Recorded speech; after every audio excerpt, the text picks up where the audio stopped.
Hello, and welcome back to Make Your Life Work Project and our video series on purpose, life expectations, and everything in the middle. We have a guest who is really special to me. I think you guys will really enjoy this conversation, and I'm hoping that you've enjoyed all of them. But she goes way back to my years at the IRS when I first came back to St. Louis. Yes. Right, Mariah? Yes. And I always want to call her Mariah Carey because she's the only Mariah I know. But introduce yourself and share one thing about you that you think is most interesting. Just to warm us up for this conversation. Well, I'm Mariah Richardson, and I am an assistant professor at St. Louis Community College at Flow Valley.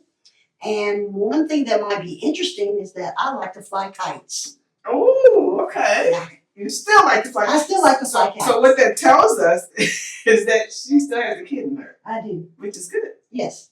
Yes. I think some of the advantages, one of the advantages of having a kid in us, because I have that in me too, you know, is that it reminds us that we are a functioning human being that has spirit and has desires. And you know what I mean? Like a kid that's looking into candy, so I just got a vision of this. You know, they have movies where they put their nose in the balloon and they're wishing they could have all that. Yeah. That's the kid in us, I think. Yeah. Yeah. So that's a good thing. Yeah. I mean, I would say that's probably who she is. That's who she's been since I met you at the IRS, like I said, right? Right. And I think we didn't keep in touch the time in between. Because I left. My memory's hard. I left. After that year, I left and went to Los Angeles. I got the IRS to transfer me to Los Angeles because I was trying to get there so that I could get into my acting career. And I wasn't just going to just go because I had done that. Right. I had done that when I was right out of college, out of undergraduate. And I just jumped in my little truck, packed all my stuff up. I was living in Albuquerque. I remember you were an adventurer. Yeah. And I drove to LA and I didn't have a place to stay. Ended up being there for 2 months. And then I ended up coming back home. And so can I stop you for a second? How courageous is that? Hold on. Yeah, because I had $25 in my pocket when I left. And you went from a good government job, as they say. Well, I hadn't had the government job yet. This was before. Oh, this was before the IRS. This was before the IRS. Oh, okay. So when I came back home and I worked for a Metro Theater Company, that was my first acting gig, paying acting gig. And so I did 3 shows with them for the season, for the year. And I was a paid actor. That's all I had to do. So then I was just like, okay, it's time for me to go to LA and I'm going to do this thing. So I got the job at IRS and then I got them to transfer me to LA. And I just know you kind of disappeared. And I figured you were chasing dreams, but I didn't know the story. I was chasing dreams. So I got out there and I was working. I was living in Hollywood. I had to drive to El Monte, where IRS was. And I liked IRS here because I had people like you. Yeah, we were talking when we shouldn't have been. But when I got out there, I was like, oh, Lord, this is rough, which was fine. So I worked for them probably about like 2 or 3 months. So what was the difference? Just the personality? Yeah, just the regional differences. Yeah, the culture, it was just not vibing. And then I had to drive to El Monte. And so I met this woman who worked at the American Film Institute. And she got me a job. And so, at that, I mean, if that's not alignment. Yeah. In favor. Yeah, exactly. And and we're friends today, this woman, but I do not know how I originally met her. But she got me a job at AFI. So, and for people that don't know what AFI is, it's the American Film Institute. And that's a big deal because they were created by the government, and I think it was by either Lady Bird Johnson, somebody like that created it so that the country would have a place where people could learn to make films because they have a conservatory. And so we also did things like preservation of films, of American films. Okay. So, which was really good because we actually didn't technically do the work. We worked with people like UCLA or Southern Methodist University in Texas. And those were the people that were actually physically trying to preserve films because the way films were made in the beginning, because filmmaking has only been around just over about 140 years, or not quite 150 years. So that early films were made out of something called nitrate, and these things, I don't know why I remember that. Yeah. Something stuck in my brain. I had no clue how the attachment goes. Yeah. But yes. So these things will just disintegrate. So they've been trying to, these, like UCLA again, these universities were not trying, we're preserving these films. Right. When I worked in the office, that was the Center for Preservation of Film and Video. Now, I thought you were artsy, though. I thought you were doing a lot of, I'm trying to think of what they called it. I did it my first year of college and then I stopped. We were traveling, doing, what do you call it? Oh my gosh. Where you have actors. Oh, not touring. actors, but yeah, we were touring. Yeah. But I can't remember what you call it. It's not like we're professional actors. We're doing scenes and things like that. But I thought you were into. No, well, actually, so it's really very interesting because when I was a freshman in college and undergrad, I got into acting because at that time, The Colored Girls had just come out. It was like the big thing. And I saw it, I was like, oh my gosh. And I had been writing poetry since high school. Mm-hmm. So I wrote a little piece and got two other girls to be in my play. And the three of us did this choreo poem. And then the woman that was part of the Black Student Union, she was a professor. She got me involved in her company. Okay. And that's when I started to act. Okay. I just remember that. Yeah. And so by the time when I met you, I had my degree and everything. Mm-hmm. And again, I had already worked for Metro Theater Company, and I was just trying to figure out how I was going to get myself to Los Angeles. And I got there. And and while I was there working for the American Film Institute, the bad thing was at the American Film Institute, if you work for them, you can't be in the student films. Oh, wow. Which sucked. Okay, you can't do but I had an agent, I had a theatrical agent, I had a commercial agent, and I had a manager.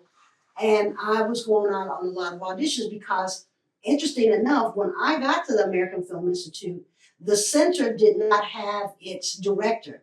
They were doing a search for their director. And they hired this woman who became my fairy godmother. Oh, wow. And her name is Shirley Hazlip, and her husband Harold.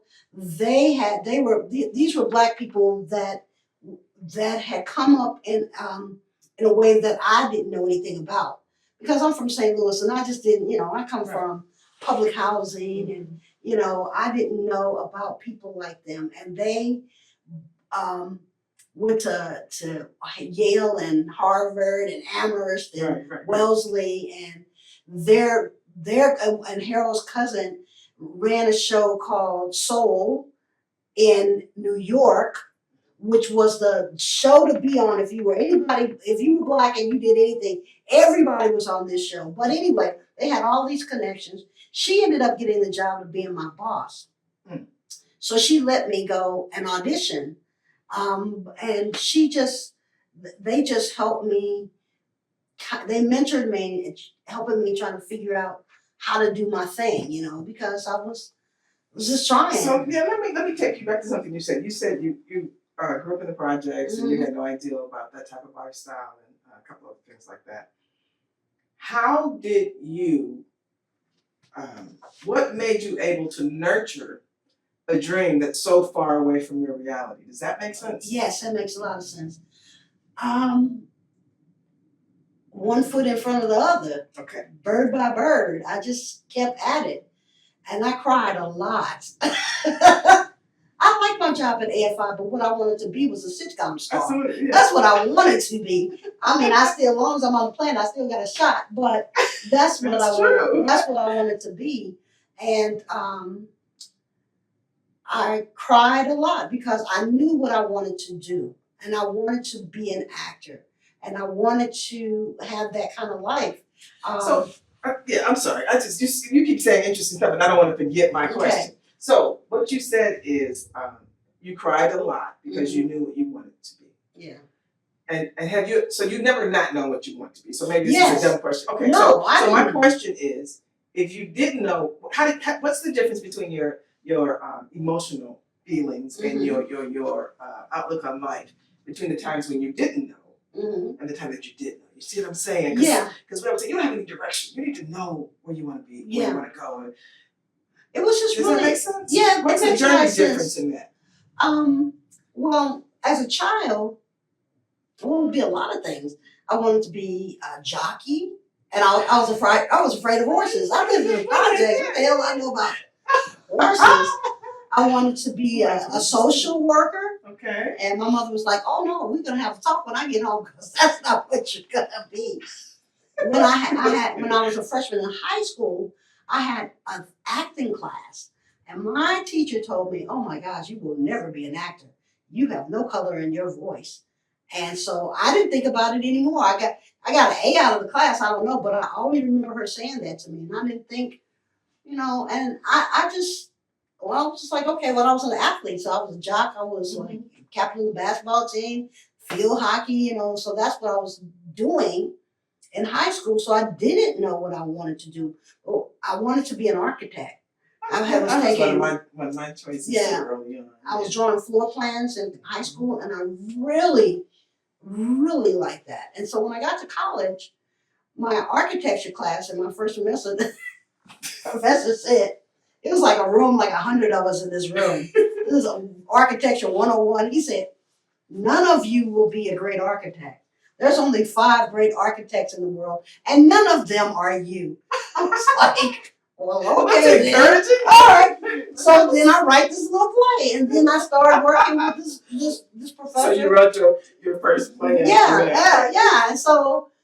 And I actually was bitten when I was like in 5th grade, but I never pursued it because I didn't know I could really pursue it. We see that stuff. And we might say, oh, I know this, but we don't see that as a possibility. Yes, because my mother was like, my parents were like, no.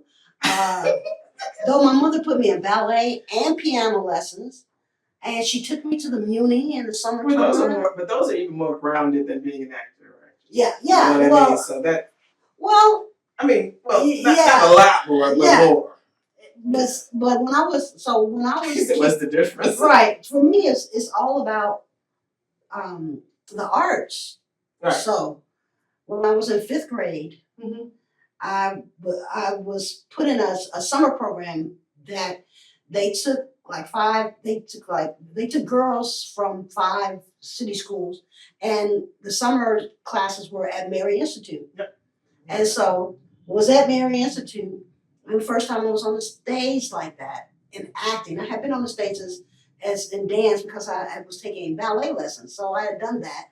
And I had done recitals, piano, ballet, but I had never been on stage as an actor. And we were doing some improv, and I don't know anything about improv. I'm in the 5th grade. I really don't know anything about it. But I said something, and everybody laughed. And I was like, wow, that's something. So that was always it. That experience was always in me. But not until I got to college did I even consider, and that's when I wrote the first show.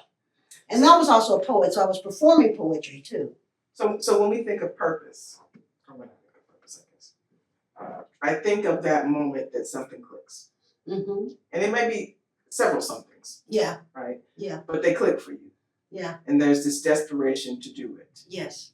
Do you feel like that happened to you? And if so, when do you think it happened? Was it early on, like you mentioned?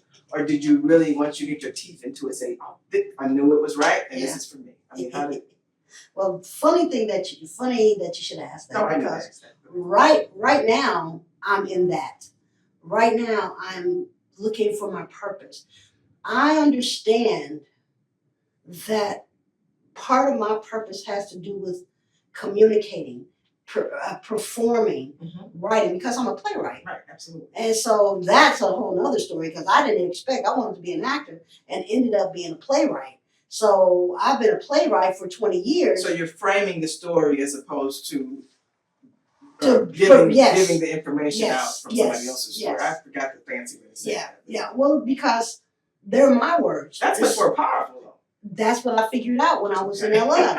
Because once I had got cast on a couple of things, the letdown after I had done the job, and I just felt so much better when they were my words. Absolutely. Because then I had something like when you're in Hollywood, you have to think of what's your product, what do you have? And there's so much, I mean, because actors are a dime a dozen. Right. But to be able to create something was a whole other thing. Then I realized that was part of what I was supposed to do. Because when I got into graduate school, it was just crazy how I got into graduate school and I was writing plays, and I wasn't planning on being a playwright. I was not thinking about being a playwright. But people have been saying to me, "You're really good actors, but you know what? Because they had heard my poetry. Right. They said, but you're a really good writer." And I was like, okay. And I just kind of I was just going. So getting back to where I am right now is yes, it's about that. What is my purpose? And I really want to be clear. That's what I'm asking for this year's clarity. Because I have done technically everything. I've written plays, I've written screenplays, I've shot movies, I've had 15 plays produced. So I've done it, but I wanted to do it on another level where I just like, ooh, I'm making enough money. I don't have to. Exactly. I can walk in if I want to have that today, I can have that today. But the purpose, because I know that there's more to life than what meets the eye. Absolutely. Absolutely. When I'm thinking about it, it's like, how do I tap in to the power that sustains me, that has created me, that can show me what I need to do? When I get quiet, it's I get led when I'm quiet, when I'm not trying to push it. But right now, where I am in my life is like, there's so much to this that I want to know, and what am I supposed to be doing in the midst of it? But what about if and this is an ideal, I throw out sometimes. What if purpose is fluid? Yes. And it contains it's like the nasty Jello we used to have to eat. Yeah. It had fruit in it. Yeah. Oh, I love that stuff. Oh, right. Get Get all that Give me stuff. some I just give me the Jello, right? Oh, give me some pineapples and some cherries. Extra ones, great. Yeah, I do that. But that's I teach a lot of stuff on purpose, and especially with young adults and stuff. And one of the things we talk about is it's not necessarily linear. Yes. And it's Yes. probably more global than specific. Yeah. It's more like your purpose may be to teach. Yes, But that there is are part of a it. million environments you can teach in. Yes. Right? Yes. Maybe your purpose is to expound on different situations that cause friction between people. Yeah. So it's really broad. Yeah. So I just encourage people, like even me. I've done this. I'm an ordained reverend. I've had an ministry. I've worked for conservation. I've worked, so clearly. Yeah. But I'd like to think that my purpose was with me in each of those environments. Yes. Well, I can see that. That makes sense. Yes, that and makes that's a lot the of same sense. with yours. That's why Yes. I'm saying that. Yes. So it's not one of those in particular. It's the outcome of those. Yes. You know what I mean? What Yes. impact do you have when you walk away from each of those activities? Right. And my goal is to see truth, to be in truth, and to be at peace. And it's really very interesting because I have a coworker and she always says, Mariah, I would really like to be around you because you are just at peace. You are just gonna at say peace. you're already working in purpose. Yeah. I mean, you really are. Yeah. I guess I wanted to see it in flashing lights what the purpose was, like a sign that said, "This is it." Well, you do. Yeah. Every time you accept look at me, I'm going on it. But every time, because I know you, so this is based on the Mariah I know how she moves, right?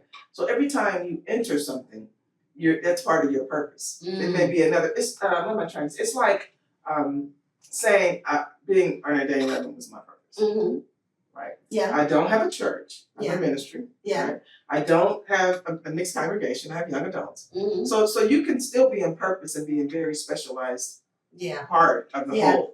Does That makes sense. That makes So at sense. any time, and even with college, I was teaching students, and there were many times when I said, "Here's my number, call me after school." Mm-hmm. So that was even part of my purpose. Yeah, yeah. But it was in the educational institution. Yeah. So I think it's pretty broad like that. It's where do you give people what they need? Right, and that's what's happening with me because I was going to leave. I was going to leave Forest Park because you were working there. I was going to leave because they wouldn't give me a full-time job, and I couldn't understand that. And I was going to leave after that spring semester. I didn't know what I was going to do. I was just like, oh my God, I really don't want to work for somebody for 40 hours a week. I really don't want to have to go through that. And I was supposed to take a trip to France that it must have been like spring break or something. But I started interviewing. I interviewed at SWIC, and I was at Hair Stove, adjuncting, and SWIC really liked me. Had a great interview. That's why. We haven't seen each other. But go ahead, I'm sorry. The SWIC, the interview was perfect, but I couldn't run their radio station, and they needed that, so I didn't get the job. And so I was just like, I don't know what I'm going to do. And I was supposed to go to France and for a vacation. And something kept telling me, don't go. Don't go. So I had to call my friend and say, something keeps telling me that I shouldn't go right now. And sure enough, I got a message from a colleague at Forest Park. She said, hey, guy left at Flow Valley. His job is open. And so I contacted my chairperson now, which is very funny because she knew me better than I knew her. I knew of her, but I contacted her and reached out to her and I said, hey, this job is not listed. She says, we're interviewing, get your stuff in. So I got my stuff in, and within 2 weeks I had a full-time job. Wow. And so I can see myself on purpose with those students. Because the way that I teach, because I'm not trained to be a teacher, which is very different. A good thing. Yeah, it's a very good thing because the way I teach them is, let's look at your life and let's see how you can use this information, apply it so that you can be better at communicating in the world and with yourself and knowing yourself. And so that's how I teach them. And I feel like I'm on purpose when I'm doing that. Absolutely. That's really good because I have a quick example for you. So when I was at Forest Park, I taught English. And one of their assignments was to write essays, of course. And what I would make them do every so often is take the essay and turn it over. Now tell me what you wrote about. Yeah. And they have to tell the whole class, oh, I can't. No, you can't hold your paper. Right. Because it's yours, own it. So that's the same thing. Introducing creativity and self-reliance and vision and all that stuff that I know you do into something that's just English. Yeah, yeah. So that's the freedom of teaching I think that's the freedom of teaching at that level. Yeah, and Flow Valley is unique. It's like when I was at Forest Park, I had students from we had students from over 85 different countries at Forest Park, but at Flow Valley, the majority of our student body are dual enrolled. Okay. So and I was like, I'll never teach high school, but I teach high school students. Yeah. And so it's been really good for me. I really enjoy them. And I really feel like I'm making a difference in their lives. That's good. I really do. But I have my creative side. And so I've been working so hard this last 3 years to get through my probation and everything that I have not been working as hard in my creative world. But I would have to differ with you on that because you are working in your creative world. What would you say? Every time you go in that class. Oh, okay. Okay. You understand what I'm saying? Yeah. So that's what we're talking about of purpose, just thinking outside of the box. Yeah, yeah. And saying, oh, okay. You know what I mean? Like I went back to my classroom. I didn't know what I was doing. Yeah. I just knew that I needed them to own their stories. Yeah. Yeah. I didn't know what I was doing, owning their stories. Yeah. Right? Yeah. I just said, put it down, you have to read it. Yeah. You get what I mean? So it kind of sneaks in everywhere. But I really want to make some movies. I really got a sitcom that's in me that I really would like to shoot and do. And it'll come out when it's supposed to. Yeah. Okay. Then I'm gonna try. Maybe you're looking for your actors. You're teaching them. Yeah. Maybe. Maybe keep that in mind. Well, I'll keep it in mind. I got some. I'm not going to comment. I'm just grateful that I get to teach them. Well, but I do want to do that. I really I have a couple things that I really want to do. Mm-hmm. There's a sitcom. There's actually two sitcoms that I really would like to do, and I have a screenplay right now that I would like to shoot. Okay. Yeah, and then I still have Delilah. So that's the other part. So I created this character. I remember what you just said. Did you? Yeah. So I created Delilah, and I've That's done. right. She's still living. Yes. How old is she now? She's still 8, 9 years old. But there's 2 children's books for her. I had a doll made for her. There's 3 plays that have all been produced, and yeah, and so I really I have a YouTube show for her.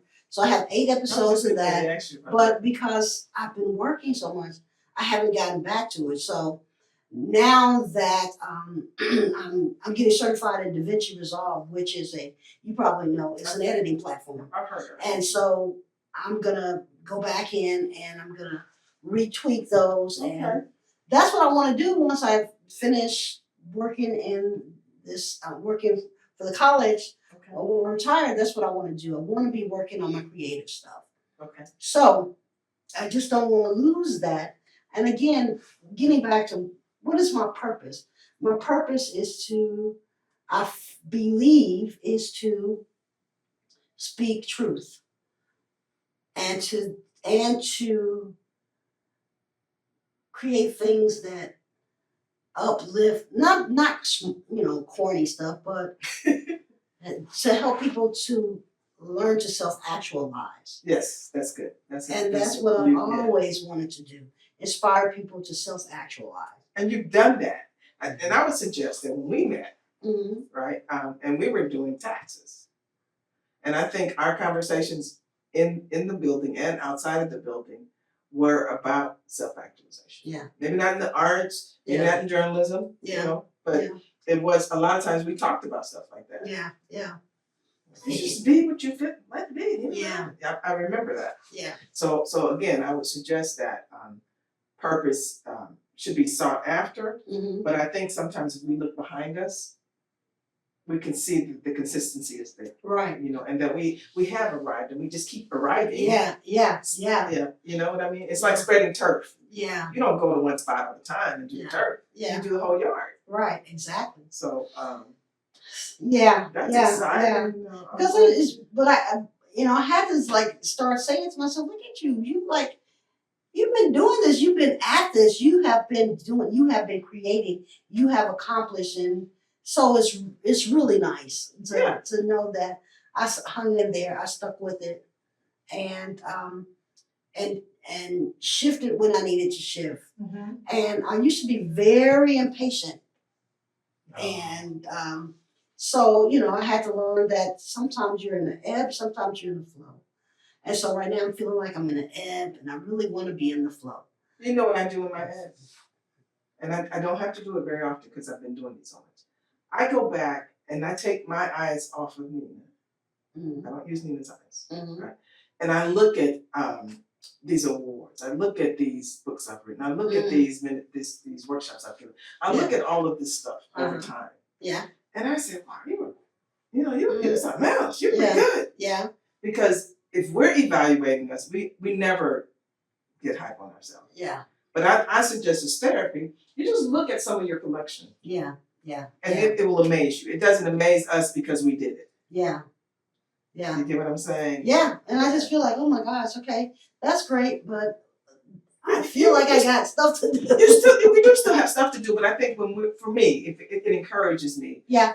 And I'm big on education, but it doesn't have to be education. I just stumbled into these things, Yeah. But all the stuff I've done, I have to sometimes just go in a room and pull it out. Yeah. And it's in a box somewhere. Yeah. And say, wow, I forgot I did that. Yeah. I forgot I was the first African American intern at, I think it was Channel 5 or Channel 2. I don't know. I forgot about that. Yeah. That's big. That's big. You know what I mean? So some of the stuff that we think is small that we've done is huge. Yeah. Yeah. Yeah. Makes sense? Yes, makes a lot of sense. So I would encourage both of us. Yeah. Because I'm still looking. Yeah. Place I know my call, my spiritual call. Right. But I'm still looking for what that will eventually look like. Yeah. Or maybe these pieces are it. I don't know. Yeah. Yeah, I get that. Well, good Yeah. job. I'm impressed. You're not doing tax services at a little squiggly booth No, anymore, where we baby. used to cut up. So I'm going to ask you one question. Okay. I'll go to my list. Okay. I'm trying to stay from the script. I get kind of excited. Oh, perfect. What do you like most about yourself and why? That's a wonderful place That there's a couple of things that I like about myself. Good. Sharon. I'm resourceful, and I am tenacious. Okay. So those are two things and I'm kind. Keep going. I am a We can kind share as person. many as companies. And those are things that I like about myself, and that I'm smart. I like that about myself. I do like that. It's like, oh my gosh, I can figure out some stuff.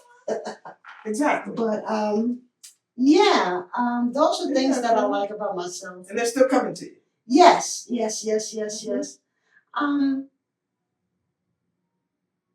I can. You're open. Yeah, I'm open, and I can sense things about people. Yes. And so when I do, I kind of go to that, like I can tell when people, especially with people I'm around a lot, of course, but, I can tell when they're down or when something is off, and, and I can address that. And I like that people trust me. Oh, yeah. I like that I'm honest. And, yeah, but I do like that people trust me, because I have nothing to gain to hurt somebody. But to say that, to demonstrate that to you. Right. So exactly. I think people, when they find you, they just grab onto you if that's one of your gifts. Yeah. It feels like that. And Yeah, so it is. No, I mean generally, I know that's yours. Yeah. I'm saying in general, if that's your gift, people just know it and they grab onto you. Yeah. So okay. So those are the things that I like about me. I like that I know how to be alone. Oh yeah, that is. I'm Yeah. like that too. Yeah, I know. I like that. I like that I'm understanding my darkness. And not only the value of knowing how to be alone, but the value in being alone. Yeah, exactly. Because there is value. There is value. Oh yes, I really don't like to. I like to be around people when I like to be around people, but then when I need to be by myself, I know how to do that. I get that. I remember, and this is name dropping, but when I was in college in Albuquerque, these women brought Audre Lorde to Santa Fe, to this woman's house in Santa Fe. And so somebody said, Audre Lorde's going to be, and this is the second wave of feminism. I am young. I don't know a lot about it all. I don't know a lot about Audre Lorde, but I know that she's a writer, and I know that she's somebody in the movement. And so I go, and it turns out this is a house full of women, and I'm one of two Black women in there. And she calls me by name. If you know anything about Audre Lorde, when she got older, was almost legally blind. So it was interesting that she knew that I was in the room, because I met her when I first came in, but she called me by name, and she just told me, she said, you have to fill your reservoir before you can give to other people. So make sure that you're filling your reservoir. And that has always stuck with me. So I'm really good about making sure that I take time with me, so that I don't give out everything, because I've done that. I was just getting ready to say that. I've done that. That's a word right there by itself. Yeah. People pleasing, wanting to be liked, and sometimes it's just that your heart is, for me, I could care less if you like me, but I hate to see people that I can, like one year I took a fast food worker day. I just created it and put it on LinkedIn, right? Right. And I do that. I often do that because $2 and they're like, what? Thank you. Yeah. So little things like that. You know what I mean? Yeah. Yeah. So that's not, I don't think that's wanting to be liked. Sometimes that's wanting to show people that they appreciate it. Yeah. Show people that they're loved by people and I walk away. You don't know their name. Yeah. You know what I mean? But I agree. But I also know a part of myself that wants that. That was always there. When I think back, why would you want to be an actor? Why would you want to be that?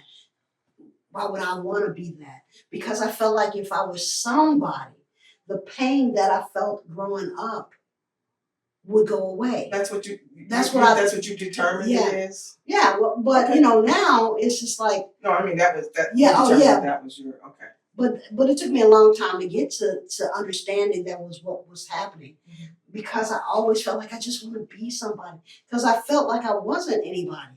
I felt like I was insignificant, regardless of all the things that I had done and had accomplished. I did not feel like I was somebody. I didn't feel like I was that people liked me. I get that. I get that. There's some instances this last couple of years that have come up where people have said, "Oh, she's amazing," and I don't, and somebody will come tell me, it's like, really? So I get that, and I get too that the good you do does come back to you. Yes, you know what I mean. There are people that like remember when I did things I don't even remember. Yes, indeed. You know what I'm saying? Yeah. So, and I see it every day. I'm not the type of person. I speak. I'm like Friendly Bob. Me too. I speak to people. I don't be strangers. I open doors for people, and and people do that for me. So I don't have the, I really don't see. I know there's a lot of darkness in the world, but I try to put out light. Absolutely. And I see how it comes back. And it shows up all the time. And that's why I said it's not really self-serving. Right. To me. It's the foundation of maybe who we are. Yeah. You know what I mean? Exactly. I just like to see people happy. I like to see people feel loved. I like to see people, especially for $2 or $3. Come on now. That's nothing, and I think that's the foundation of who I am. Yeah. And what I do with that, or what you do with yours, it's a wide open thing. Yeah. That's the beauty of purpose. And just it could be anything. I remember I was driving down the street one day, and saw this dog had got himself stuck on a fence, and it was a wooden fence, and his paws were between the slats. And I stopped my car and got out, and because I had driven, and I was like, oh my God, I had to stop, back up, go over. Now this dog could have bit me. Yeah. And it was a kind of a big dog, but there was nobody there. You feel. And I was like, oh my God. And I just picked him up, so his paws were off, and put him down. And then I just got back in my car. So, it's those type of things that I've always been that type of person. Yes. And I like that about me, because we do need to have people in the world that can show kindness. Absolutely. And that's probably, if I was to have to say what I like about me, is I'm that, maybe that's why we find it. Yeah. I'm kind of that same person. I can be, hard sometimes. Yeah, but the majority of me is hi, how are you? Mama said, we can't get to the store every time. I'm going to start prophesying, laying hands, crying over there. Before I was doing that, I was in the store saying, hey, let me buy you. I just gave this little boy $2, blew his mind. He was so well behaved. Yeah. I saw him in here a couple of days ago. He was well behaved. He was quiet. He was like, hi. So I had $2 in my purse. I took it down there. He was like, is this mine? I said, it is. You're such a good boy. You're well behaved. Yeah. You know what I mean? It takes nothing to do that. Yeah. So that's what we have in common. Yeah. We get a joy out of just the little bitty things. Yeah. Man, this is amazing. I'm Yeah, so I like that. I like that about me. I know. I do too. When we used to hang out, I like that about you. So I just, so again, being on purpose, I know that's part of it, but I know that there is, I don't know how to say it other than I'm just trying to raise that vibration. Yes. Because this 3D world it serves a purpose. I get to experience things in a body, but this ain't it. This is not all of it. And how am I love? How am I peace? How am I joy? And that's it. Yeah. That's really it. Yeah. That's why we're so discombobbled now, Yeah, because we're not doing that. yeah, Absolutely. In a And nutshell. I think you that's- just put it in perspective. Yeah. And that is the larger yeah. purpose, no matter the path to get Yes, indeed. Mm. So there. Thank that's what I'm on these days, and and just being really clear about that. Mhm. Just being really clear about that. I think that's why I like doing things and leaving. Mm-hmm. They can never get in touch with me. They can never thank me. Yeah, They can never say you're wonderful. yeah, They can never pay me back. yeah, You know what I mean? There's something Yeah. really nice to do something for somebody you don't know and be able to walk away. yeah, And you never see them again, then you know it's not. I mean, it's self-serving a little bit because you Mhm. enjoy doing it, yeah. but it's not opportunistic. It's not Yeah. for something. Yes, exactly. And so that's the beauty of it.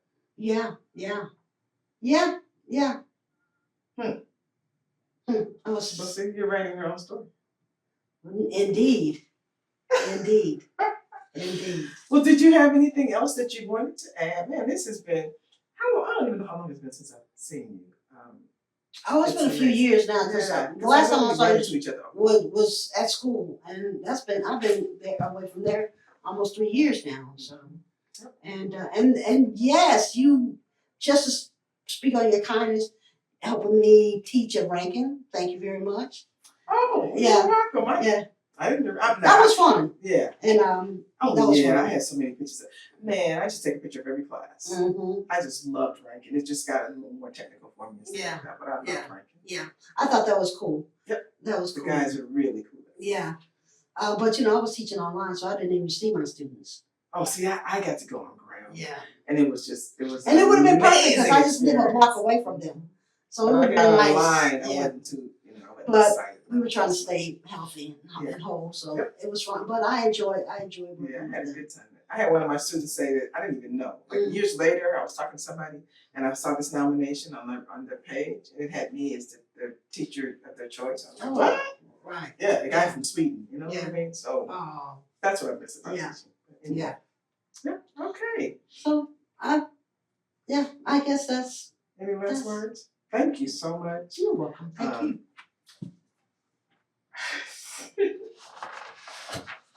I just really enjoy you.